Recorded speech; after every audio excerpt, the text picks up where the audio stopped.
Un homme, vieillissant et affaibli, quitta sa maison pour s'installer chez son fils, sa seule famille proche.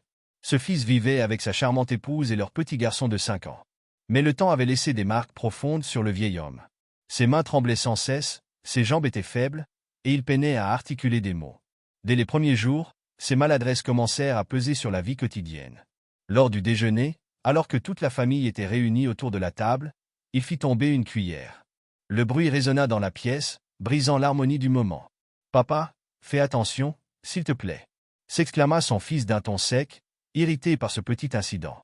Le vieil homme, confus et gêné, tenta de se rattraper. Mais alors qu'il attrapait son verre de lait, ses mains tremblantes en firent tomber le contenu sur la nappe immaculée et pire encore, sur les vêtements de sa belle-fille. Celle-ci, choquée, s'essuya en soupirant bruyamment. Ce genre d'accident devint de plus en plus fréquent. Le fils et sa femme, fatigués par ces incidents répétitifs, prirent une décision qu'ils jugèrent pratique. Le lendemain, ils installèrent une petite table dans un coin de la salle à manger. « Papa, tu mangeras ici à partir de maintenant » déclara le fils. « C'est mieux pour tout le monde. » Pour éviter de casser encore des assiettes, ils lui donnèrent un bol en bois rustique, sans fioritures. Le vieillard, humilié mais trop faible pour protester, accepta son sort. À chaque repas, il mangeait seul, silencieux, regardant sa famille partager des rires et des conversations animées à la grande table. Les larmes lui montaient souvent aux yeux, mais il les essuyait discrètement, craignant d'être un fardeau encore plus lourd. Le petit-fils, bien que jeune, observait tout avec attention. Il remarqua les tremblements de son grand-père, les regards tristes qu'il lançait vers la table familiale, et surtout, les éclats de voix de ses parents lorsqu'une nouvelle maladresse survenait.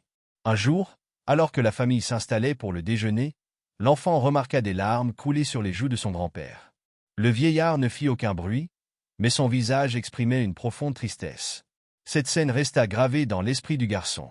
Dans l'après-midi, alors que son père s'occupait dans la cuisine, il trouva son fils assis par terre, jouant avec des morceaux de bois. « Que fais-tu, mon garçon » demanda le père avec curiosité.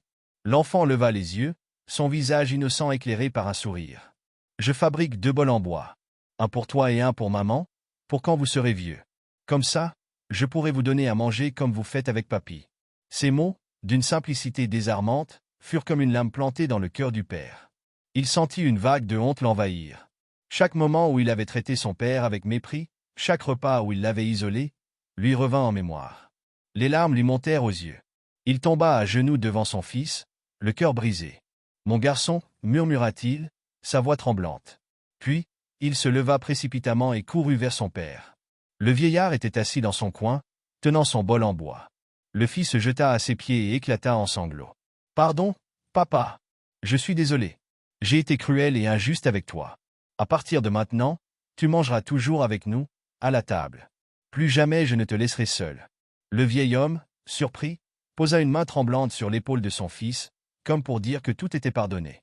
Ce soir-là, le bol en bois fut rangé dans un placard, et le vieil homme retrouva sa place parmi les siens. Les jours qui suivirent, chaque maladresse du vieil homme fut accueillie avec patience et tendresse. Les éclaboussures et les miettes sur la table ne représentaient plus une gêne, mais un rappel précieux de l'amour et des sacrifices qu'il avait faits pour sa famille. Moralité.